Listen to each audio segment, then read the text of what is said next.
I'm Brad James from Beaten Path. I'm just going to give you a brief 2-minute overview of what we do and how we do it and why we're better than anything else.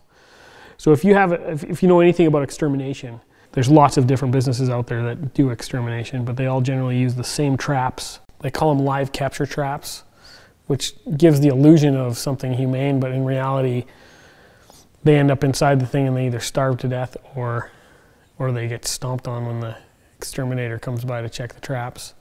So what they do is they generally have metal traps that run up against the wall. They number those. They have a glue pad inside of them. And when a mouse walks in, he gets stuck to the glue pad. When the guy comes by to empty it, he just folds that glue pad in half, writes down how many mice were caught in that trap, and then goes and transfers that information into a binder. They also don't really catch all the mice. They just manage the problem. The reason for that is because they're live capture traps, so the mouse is in there dying, making noise, and letting all his friends know that this is not a place they want to be. How our system works is it's entirely automated. So no one has to come by and empty it to get the reporting done. The reporting is up to the second, so you know exactly when a mouse has been caught.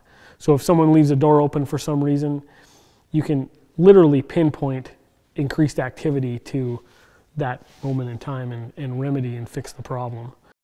It uses hard vacuum, so it sucks rodents up as they pass by. It kills instantly. It keeps everything inside, so it doesn't allow any odors or anything to escape because it's actually a vacuum environment. So it also dries out the pests pretty quickly, and when it's time to empty it, there's no smell or odor or anything. So the question is, does our trap use poison or bait? And the truth of the matter is in the facilities that we're in, first of all, you cannot use poison because it's in the human food chain. And as far as bait's concerned, there's so much food laying around these places. If it's a feed mill, the mills are always dumping a little bit of dust, a little bit of feed out on the floor. You can clean up 10 times a day and not stay on top of it. So there's an unlimited food supply. So as far as bait's concerned, there's really no point. A mouse isn't gonna go for some peanut butter if there's plenty of other sources laying around. So we play on their next instinct and their next need, which is shelter. They always run along the wall, so we just put our traps in their path.